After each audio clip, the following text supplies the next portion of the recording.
दोलोनिफ्राय UPPL दोलोआव जइन जाफैनाय बबे दोलोनिफ्राय जादों आरो मा बुंगोन बे समाव? क'क्राझार गामियाव बाव गासै सान्थाल गामि बिथांमोना गामि दरसे फैदों। थांनाय समाव हयथ' गुबुन गुबुन BPF गुबुन गुबुन उनावबर' बिथांमोना राजनिति खालामदोंमोन। दा नैबे 4 बोसोराव जे जोंनि UPPL दोलोआ बिटिआरनि मावफुं सोद्रोमा मानगोनां प्रमद बर' बिथांनि खामानि मावनायखौ मोजां मोननानै बिथांमोना इस्सायै जोंखौ लेंहरदों आरो आं बाव फैदों।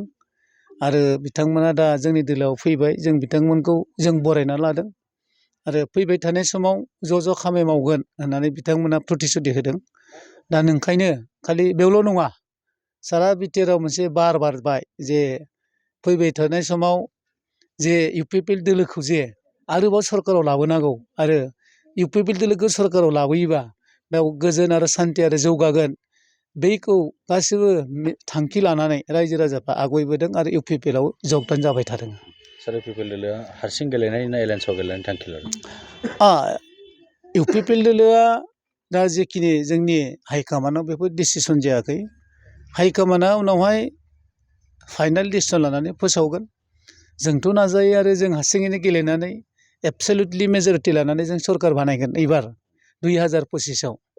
बेनिखायनो दिनै प्रमद बर' बिथांनि बे जेफोर थांखि रडमेप गुबुन गुबुन जाथि माहारिनि थाखाय बे भिजन डकुमेन्ट तैयार खालामदों, बेखौबो गुबुन गुबुन हारि माहारिफ्रा जोबोद बजबना लादों आरो मोनसे बिथांमोनाबो थिरांथा लादों। जों दा गामि ओनसोलाव गिदिंनानै जों नुनो मोन्दों आरो आंबो इभेन आंनि समस्ति आरो गुबुन गुबुन समस्तियाव थांनानै रायजो राजाफोरनि जे अननाय बेखौ मोननानै आंबो मोनसे फिल खालामदों जे फैबाय थानाय समाव जे प्रमद बर' बिथांखौनो जोंनि सारखौनो जे बावहाय खुंथायाव लाबोगोन बे रोखा।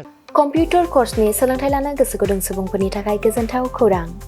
कम्पिउटार कर्सनि थाखाय बेसेन नाङा जासे मुं थिसननायनि खाबुखौ लानानै फैदों क'क्राझार सहरनि खोदोमथलायाव थानाय MS फ्लाइं रुट इनस्टिट्यूशना। बयखौबो बेहाय क'क्राझार सिङाव थानाय खोदोमथला फ्लाइं रुट इनस्टिट्यूटआ हस्पिटेलिटी मेनेजमेन्ट आरो एभिएशननि अनगायै कम्पिउटार कर्सखौबो लन्च खालामनाय जादों गोदान। बेहाय दा फ्रि एडमिशन सोलिगासिनो दङ, जेरै जोङो JavaScript, web designing, CC programming बेखौ गासिखौबो होनाय जागोन।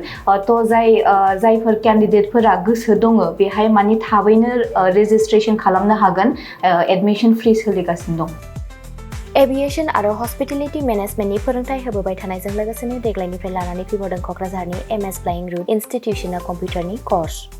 आखा-फाखा रोंग'सार फोरोंगिरि आरो मोजां खाबु थानाय बे फसंथानाव PGDCA, DCA, CCA, JavaScript, web designing, CC programming, illustrator, stenography with typing बायदि बायदि कम्पिउटार कर्सफोरनि फोरोंथायखौ नोंथांमोननो होनो थाखाय बे समाव नेनानै दङ क'क्राझारनि खोदोमथलायाव थानाय MS फ्लाइं रुट इनस्टिट्यूशना। गोदानै जागायनो लानाय कम्पिउटार कर्सनि थाखाय बे समाव MS फ्लाइं रुट इनस्टिट्यूशनाव गिबि खेबनि थाखाय मुं थिसनगिरिफोरा बेसेन होनाङालासे मुं थिसननायनि खाबुखौ मोननो हागोन। थारैनो नोंथाङाबो कम्पिउटारनि गियान सोलोंनो गोसो दङ नामा?